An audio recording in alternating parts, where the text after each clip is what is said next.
Welcome to the First Aid Garage podcast. I'm Andrea. And I'm Ernie. We're here to help you prepare for your upcoming 2-day practical FOW course. Hi everyone, and a big welcome to you. This short explainer is designed to give you a really solid foundation and a bit of confidence before you get hands-on with your practical first aid at work course. Our whole goal here is to get you comfortable with those first few minutes of an incident, because you know what? They're the ones that matter most. You're in fantastic hands with your trainer, Paul Kenny, who's bringing over 40 years of frontline experience to the table. And just so you know, everything we're about to cover is based on the very latest UK Resuscitation Council guidelines. Okay, let's get right into it. The absolute bedrock of everything we do in first aid is something called the primary survey. Think of it as your systematic approach, your roadmap for any incident. We use the mnemonic DRSABCD to remember it, and it's there to keep you safe and make sure you do the right things in the right order. So, first things first, D is for danger, and this one is non-negotiable. Before you even think about rushing in, you have to stop and take a look around. Is there anything that could be a danger to you, to the casualty, or to anyone else nearby? You can't help anyone if you end up becoming a casualty yourself. Right. Once you're sure it's safe to go in, you're going to check for R. That's response. You need to speak loudly and clearly. Something like, "Hello, can you hear me? Open your eyes." And at the same time, give their shoulders a gentle but firm shake. We need to find out, are they conscious or are they unresponsive? So if you don't get any response at all, your very next step is shout for help. And don't be shy about it. Getting the attention of a colleague or even a nearby bystander right now is absolutely crucial. You're probably going to need them in a minute to call 999 or to go and get some equipment. Okay, so we have an unresponsive casualty. Now we move on to A for airway. This is a massive step. If their airway is blocked, they simply can't breathe. So our job is to open it. And here's exactly how we do it. It's a simple move called the head tilt chin lift. See, when someone's unconscious, their tongue can go all floppy and fall to the back of their throat, which blocks the air from getting in. To fix that, you just put one hand on their forehead and gently tilt their head back. Then take 2 fingers from your other hand and just lift their chin. It's an incredibly simple action, but it pulls that tongue forward and clears the airway. It is genuinely a life-saving maneuver. With that airway now open, we can check for B, breathing. You need to get down close to their face and look, listen, and feel for normal breathing. Look to see if their chest is rising and falling, listen for the sounds of breathing, and feel for their breath on your cheek. And this is absolutely critical. You only do this for 10 seconds, no more. We can't afford to waste precious time. You might hear the odd, infrequent gasp. That's called agonal breathing, and you need to know that is not normal breathing. Honestly, if you have any doubt at all, you have to assume they are not breathing normally and act. So this brings us to a fork in the road, a really big decision point. If your casualty is not breathing normally, your priority is C for circulation. That means you get someone to call 999 or 112 immediately, and you start CPR. But if they are breathing normally, you then move on to check for other big circulation problems, like catastrophic bleeding. That primary survey is our tool for finding those immediate threats to life. So let's have a look at one of the most common airway emergencies you might face with someone who's conscious: choking. Spotting the difference between mild and severe choking is key. If it's mild, they'll still be able to cough, maybe speak a little bit. Air is still moving.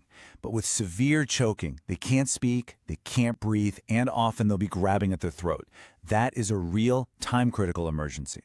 The UK protocol gives us a really clear plan. First, just encourage them to keep coughing.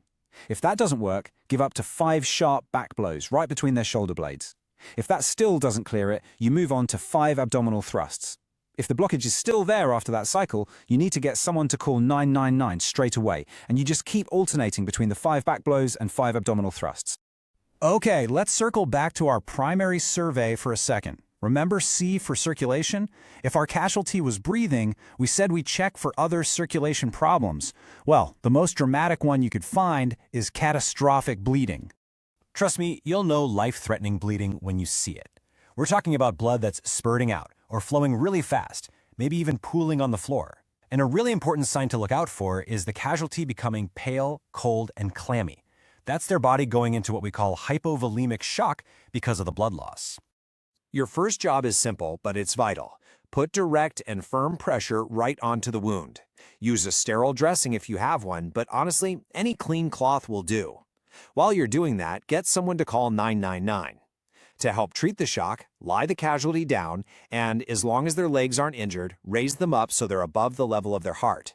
This helps get the blood back to their vital organs. Now, this is something new and really important.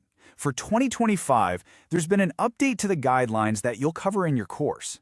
The HSE and FAQP now recommend using tourniquets for those life-threatening bleeds on a limb where direct pressure just isn't working or isn't possible. It's a major addition to your first aid kit toolkit. Let's move on to another emergency that can affect the entire body system all at once: anaphylaxis. This is a rapid, severe allergic reaction, and the scary thing about it is that it can impact the airway, the breathing, and the circulation. The quickest way to spot it is to use that ABC approach again as a mental checklist. A for airway. Look for any swelling of the tongue or throat. B for breathing. Can you hear any wheezing? Are they struggling for breath? And C for circulation. Are they complaining of being dizzy? Do they feel faint, or have they collapsed? Those are the huge red flags. And here's what you need to do, and you need to do it fast. You have to administer their prescribed adrenaline autoinjector, or AAI, without any delay. The right place to do it is into the outer part of their mid-thigh. As soon as you've given that injection, you call 999 and make sure you tell them, "I am dealing with anaphylaxis." That word tells them how urgent it is. So, let's imagine a scenario. You've run through your primary survey. There's no catastrophic bleed, no signs of choking or anaphylaxis. Your casualty is unresponsive, but you've checked and they are definitely breathing normally. So what do you do now while you're waiting for that ambulance to arrive? The answer is you need to stabilize them and protect them while you wait. And the best way to do that is by putting them into the recovery position. This is an absolutely essential skill, and you'll get to perfect it on your practical course. This position is just so important for two reasons. One, it keeps their airway open and pointing downwards, so if they were to vomit, it would drain out and not block their breathing. And two, it keeps them in a safe, stable position so that you can keep monitoring them. And remember, you must keep checking that their breathing stays normal while you wait for help to arrive. So, as we wrap this up, I want to leave you with this one powerful thought. The most important link in the chain of survival is the first one: you. The skills you're about to learn are so incredibly important. In those first few minutes, you are the person who can make all the difference. Enjoy your practical training, and good luck.